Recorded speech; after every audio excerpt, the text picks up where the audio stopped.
Hello everyone. Now we are going to start the second chapter of the geography.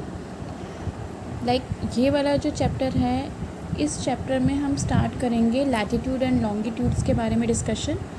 और इसको start करने से पहले मैं आपको फिर से बता दूं, क्योंकि हमें ये वाली जो वीडियो है ये हमें जल्दी क्लोज़ करनी है, बिकॉज़ हम इस वीडियो को बना रहे हैं रिवीजन के पर्पज़ से। जो मेन पॉइंट्स हैं वही मैं आपको एक्सप्लेन करने जा रही हूँ।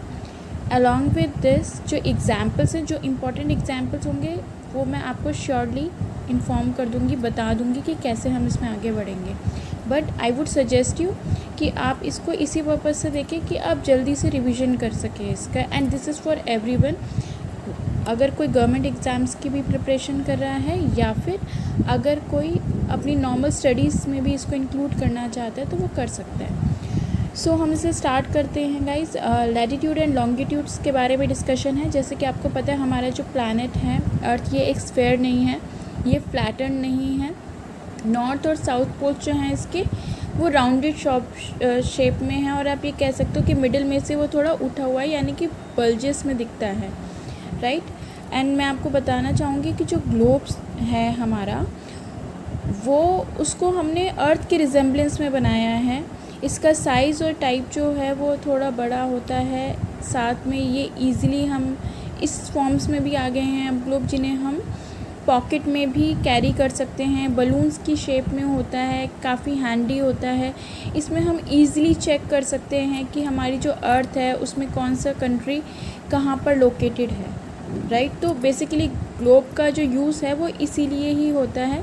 बाकी मैं आपको बताना चाहूँगी कि ये जो ग्लोब है इसमें जो निडल है वो ग्लोब को एक टिल्टेड मैनर में इससे रखा जाता है, ताकि आप वहाँ पर ये चेक कर सकें कि जो इसकी निडल है उसको हम एक्सेस करते हैं कहते हैं। और ग्लोब में जो होता है वो 2 पॉइंट्स होते हैं, एक ये वाला और एक ये वाला, जिसमें से इस वाले को नॉर्थ पोल कहते हैं और इस वाले को हम साउथ पोल कहते हैं। ग्लोब जो है उसको हम इस निडल के अराउंड में मूव करते हैं, और जो रियल अर्थ है उसमें इस तरीके की कोई निडल नहीं होती, बट आप एक एग्जाम्पल टाइप्स ले सकते हैं, एक रिजेम्बलेंस ले सकते हैं कि इस तरीके की कुछ हमारी अर्थ जो होती है वो दिखती है। बाकी ये जो ग्लोब है ये डिवाइड होता है इक्वेटर से। इक्वेटर एक ऐसी लाइन है जो नॉर्थर्न हेमिस्फीयर और साउदर्न हेमिस्फीयर को डिवाइड करती है। मतलब जो अर्थ का नॉर्थ पार्ट होता है उसको हम नॉर्दर्न हेमिस्फीयर कहते हैं, एंड सदर्न हेमिस्फीयर कहते हैं हम जो साउदर्न पार्ट होता है अर्थ का, उसे, राइट। मैं यहाँ पे आपको नेक्स्ट ये बताना चाहती हूँ कि हम नेक्स्ट पेज पे बढ़ते हैं, राइट। यहाँ पर मैं आपको बताना चाहूँगी कि जो अर्थ है वो, जैसे कि मैंने बताया कि नॉर्दर्न एंड सदर्न पार्ट होता है। इक्वेटर एक इमेजिनरी लाइन होती है जिसको हम बिल्कुल सेंटर में कंसीडर करते हैं। जैसे कि मैं आपको दिखा सकती हूँ, यहाँ पे ये वाला जो पार्ट है ये इक्वेटर का है हमारे यहाँ पे। और अगर आप इसमें और आगे जाएंगे तो जितने भी पैरेलल सर्कल्स होते हैं इक्वेटर का, मतलब टॉप पे जो होते हैं उसे हम पैरेलल्स ऑफ लैटिट्यूड कहते हैं। मतलब जितने भी पैरेलल सर्कल्स हैं इक्वेटर से पोल्स की तरफ से, उन्हें पैरेलल्स ऑफ लैटिट्यूड्स किया जाता है और इन्हें डिग्रीज़ में मेजर कहते हैं। जैसे कि ये सारे हैं, ये सब डिग्रीज़ में मेजर हो रहे हैं, तो ये सारे लैटिट्यूड्स हैं। नेक्स्ट मैं आपको बताना चाहती हूँ कि जो इक्वेटर है वो रिप्रेजेंट करता है हमेशा 0 डिग्री लैटिट्यूड को। जो डिस्टेंस होता है इक्वेटर से पोल्स की तरफ वो 1/4 के अराउंड होता है। तो जो इसका मेजर होता है उसको हम डिग्रीज़ में मेजर करते हैं, जैसे कि 90 डिग्री हम कह सकते हैं। और ये जितने भी पैरेलल होते हैं, लाइक अगर आप इस वाली स्क्रीन को देख रहे हैं, इस वाली इमेज को देख रहे हैं, तो आप इसमें ये देख सकते हैं, इसमें लैटिट्यूड्स बताया गया है। तो जितने भी पैरेलल नॉर्थ की तरफ, जो मतलब इक्वेटर से नॉर्थ की तरफ से ये जितने भी जा रहे हैं ये सारे नॉर्दर्न लैटिट्यूड हैं, और वैसे जो इक्वेटर से नीचे की तरफ आ रहे हैं ये सारे के सारे सदर्न लैटिट्यूड हैं, राइट। नेक्स्ट मैं आपको इसमें आगे यहाँ पे एक एग्जांपल दिया गया है जिसको मैं आपसे कहूँगी कि आप गो थ्रू कर लीजिएगा, अदरवाइज़ हम इसको जल्दी रैप अप नहीं कर पाएंगे। हम नेक्स्ट इमेज पे आते हैं। नेक्स्ट इमेज यहाँ पे हमें बताती है important latitudes and heat zone. Like अगर आप यहाँ पे देखेंगे तो ये यहाँ पर सेंटर में ये इक्वेटर की एक लाइन है, जैसे कि मैंने बताया कि अपवर्ड डायरेक्शन में जाएंगे तो ये नॉर्थ पोल है और साउदर्न पोल जो है वो लोअर डायरेक्शन में है। और इसमें मैं आपको ये भी दिखा सकती हूँ कि ये हमारा ट्रॉपिक ऑफ कैप्रिकॉर्न है और यहाँ पर अगर आप देखें ये एंटार्क्टिक सर्कल है, यहाँ पे ये ट्रॉपिक ऑफ कैंसर है। यहाँ पे इनकी डिग्रीज़ हैं जो कि मेंशन है, जो कि आप खुद से भी देख सकते हैं। बट मैं आपको इसमें ये कुछ चीज़ें जो मैं बताना चाहती हूँ वो ये बताना चाहती हूँ कि जो सन होता है जब वो बिल्कुल हेड पे होता है, राइट, तो वो जो हेड पे होता है वो साल में एक बार होता है सारे लैटिट्यूड्स पे, जो कि ट्रॉपिक ऑफ कैंसर के बिटवीन में आते हैं और ट्रॉपिक ऑफ कैप्रिकॉर्न के बीच में आते हैं। कहने का मतलब ये है कि जो मिड डे सन होता है वो जब भी साल में एक बार बिल्कुल हेड पे होता है सारे लैटिट्यूड्स पे, जो कि ट्रॉपिक ऑफ कैंसर और ट्रॉपिक ऑफ कैप्रिकॉर्न के सेंटर में आते हैं। तो उस टाइम पे ये जो जोन है वो सबसे ज़्यादा हीट रिसीव करता है, इसलिए इसको कहते हैं हम टॉरिड जोन। आप देखेंगे कि ये हमारा जो है ये ट्रॉपिक ऑफ कैंसर और ट्रॉपिक ऑफ कैप्रिकॉर्न के सेंटर में आ रहा है, बिल्कुल इक्वेटर के पास है, जिसकी वजह से यहाँ पे बहुत ज़्यादा हीट रहती है, तो इस वजह से इसे टॉरिड जोन बोला जाता है, राइट। अब आगे बढ़ेंगे। यहाँ पे अगर हम देखें तो मैं आपको यहाँ पे ये दिखा सकती हूँ कि जो मिड डे सन होता है, जो दिन का जो सन होता है वो कभी भी ओवरहेड नहीं होता किसी भी लैटिट्यूड के, वो हमेशा ट्रॉपिक ऑफ कैंसर और ट्रॉपिक ऑफ कैप्रिकॉर्न के बियॉन्ड होता है। तो जो एंगल होता है सनराइज़ का वो हमेशा जो पोल्स होते हैं उनकी डिक्रीजिंग डायरेक्शन में होता है। सो इस केस में मैं आपसे ये कह सकती हूँ कि लाइक जो एरियाज़ होते हैं जो कि ट्रॉपिक ऑफ कैंसर और आर्कटिक सर्कल के बाउंडेड होते हैं, उनसे सराउंडेड होते हैं नॉर्दर्न हेमिस्फीयर में, और Tropic of Capricorn and Arctic Circle southern hemisphere, ये सब के सब मॉडरेट टेम्परेचर के होते हैं, जिसकी वजह से इन्हें टेम्परेट जोन कहा जाता है। मैं एक बार फिर से एक्सप्लेन कर देती हूँ, मे भी शायद कुछ लोग हों ऐसे जिनको नहीं समझ में आया हो। जो मिड डे सन होता है वो कभी भी हमारा जो हेड होता है उस पर ओवर हेड जो होता है लैटिट्यूड का उस पर शाइन नहीं करता है, ये हमेशा ट्रॉपिक ऑफ कैंसर और ट्रॉपिक ऑफ कैप्रिकॉर्न के बियॉन्ड ही शाइन करता है, ठीक है। जो एंगल होता है सनरेज का वो पोल्स की तरफ डिक्रीज़ मतलब जो सनरेज होती हैं वो पोल्स की तरफ डिक्रीजिंग ट्रेंड में जाती हैं। तो इस केस में जो एरियाज़ हमारे Tropic of Cancer, Arctic Circle जो कि नॉर्दर्न हेमिस्फीयर में होता है, और जो ट्रॉपिक ऑफ कैप्रिकॉर्न और आर्कटिक सर्कल जो कि सदर्न हेमिस्फीयर में होता है, इन सब से जो घिरा हुआ एरियाज़ होता है वो सारे जो एरियाज़ हैं वो सब मॉडरेट टेम्परेचर के होते हैं, जिसकी वजह से इन्हें टेम्परेट जोन कहा जाता है। और जो एरियाज़ मैं आपको यहाँ पर एक बार इस स्क्रीन पे भी दिखा देती हूँ, यहाँ पे आप देख सकते हैं कि जो मैं आपको बताना चाहती हूँ वो ये है, ये रहा सदर्न टेम्परेट जोन और ये रहा नदर्न टेम्परेट जोन। और अब हम बात करेंगे फ्रिजिड जोन जो कि यहाँ पर है। इसके बारे में मैं आपको समझा देती हूँ कि जितने भी एरियाज़ हमारे आर्कटिक सर्कल और नॉर्थ पोल जो कि नदर्न हेमिस्फीयर और एंटार्क्टिक सर्कल के बीच में आते हैं, और साथ में जो साउथ पोल और साउदर्न हेमिस्फीयर के अराउंड आते हैं, ये सारे बहुत कोल्ड होते हैं बिकॉज़ यहाँ पे जो सन की जो रेज़ होती हैं वो डायरेक्टली पहुँच नहीं पाती हैं, और ये जितने भी जो एरियाज़ हैं वो हमेशा स्लैंटिंग डायरेक्शन में होते हैं, इनकी के पास हीट कम पहुँचती है, तो इस वजह से इन्हें वेरी कोल्ड यानी कि फ्रिजिड जोन कहा जाता है।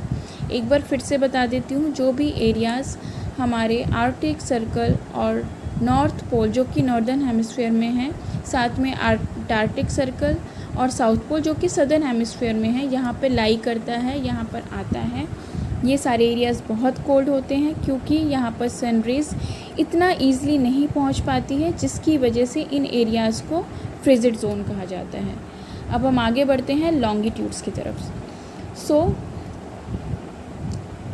किसी भी जो पोजीशन है, किसी भी प्लेस की पोजीशन फ़िक्स करने के लिए बहुत ज़्यादा ज़रूरी है कि हमें उसकी लैटिट्यूड के बारे में पता हो। तो जैसे कि आपने देखा कि हमने आपको पिछले वाले जो मीन्स जैसे अगर आप ये वाला देखेंगे, एक एग्ज़ाम्पल है, ठीक है, इसमें आपको ये एग्ज़ाम्पल देखिए, एक चीज़ समझ में आएगी कि ये सारे के सारे ये जितने भी हैं जो ऊपर से नीचे की तरफ हमारी लाइंस आ रही हैं, ठीक है। सबसे पहले हम बता देते हैं लॉन्गिट्यूड और लैटिट्यूड का यूज़ हम बेसिकली करते हैं ताकि हम पोजीशन पता लगा सकें। फॉर एग्ज़ाम्पल, हमें कोई सिटी का पता करना है कि वो सिटी किस एरिया में हमारे अर्थ के लाई कर रही है, या वो कंट्री किस एरिया में हमारे अर्थ के लाई कर रही है, तो हम उसको फाइंड आउट करने के लिए हम लॉन्गिट्यूड और लैटिट्यूड का यूज़ करते हैं।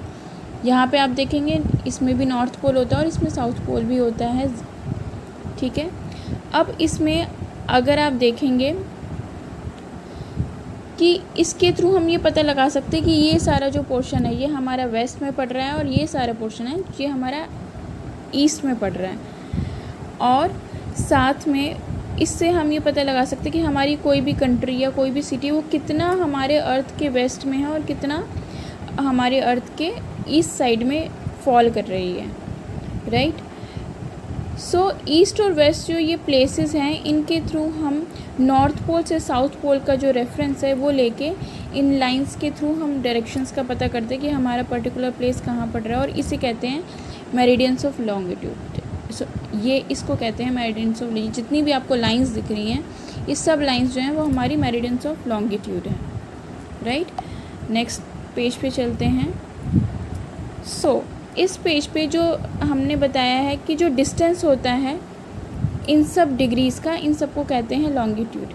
फॉर एग्ज़ाम्पल, हर जो डिग्री है वो आगे डिवाइड होती है मिनट में, मिनट डिवाइड होते हैं सेकंड में। आप इसमें देखेंगे ये जो आपको सीधी लाइंस दिख रही हैं ये सारे के सारे आपके जो हैं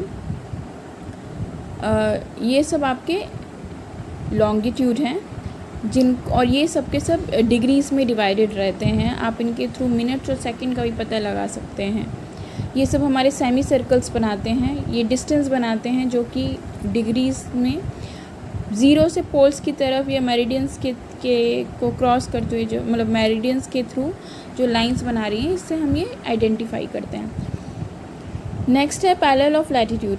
जितने भी मेरिडियंस होते हैं वो सब इक्वल लेंथ पर इसमें रहते हैं, तो जिसकी वजह से ये बहुत ही डिफ़िकल्ट होता है कि हम ये डिवाइड कर सकें कि कितने मेरिडियंस हैं या मेरिडियंस का क्या नंबर है।